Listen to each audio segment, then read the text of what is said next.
How do we make people see what they can't see? You have to describe and explain things well. You have to be explicit. You have to be transparent. We have to be everything that they are not.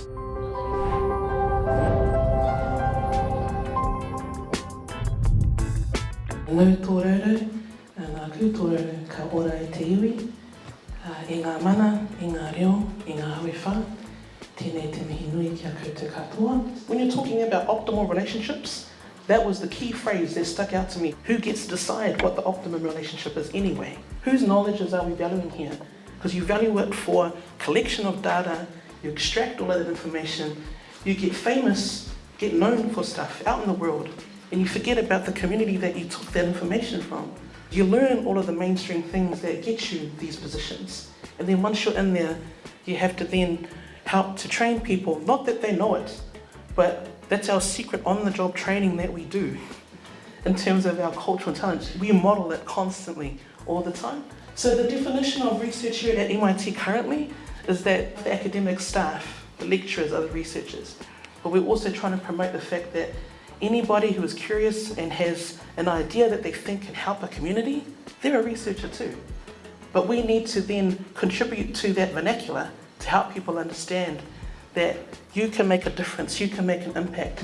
You just need to sidle up with other people that are those spheres of influence and the change makers, the decision makers to make happen. That sounds very simple, but it's not. But you've got to be sneaky and clever about how to do that, right? And that means you've got to, create some other allies in that space. Even though I'm Samoan, I'm very passionate about supporting our smaller island nations because they don't have a voice. So rather than me be pro-Samoan all the time, that's stupid. I should actually support everyone else. If we are the moana, then we reach out. We don't become our own tsunami to each other.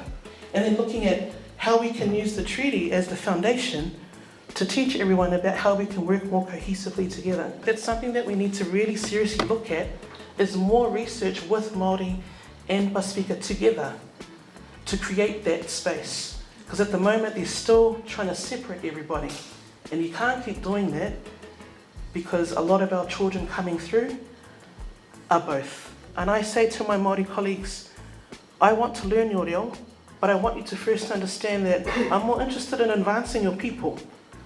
And I will do that in every way possible, in whatever sphere we're in. We do not diminish the value of Māori when we work together with them. We do acknowledge our tuakana tēnā status, right? So relational spaces are vast. So there's all of this space between us, but how do we engage with each other in that space?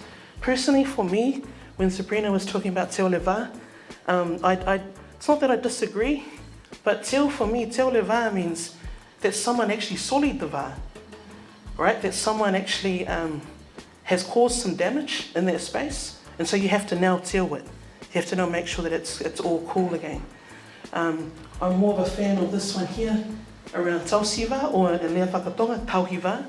There's no reason to tell the wā if you tausida it in the first place. But I think with really effective ways of engaging in community research, you guys have the power, we all collectively have the power to change that, the funding model. But that requires really tough conversations with people that make those decisions and having research projects working together, working alongside with the communities to prove to them that this is the value that we add. You just can't see it. How do we make people see what they can't see? You have to describe and explain things well. You have to be explicit. You have to be transparent. We have to be everything that they are not.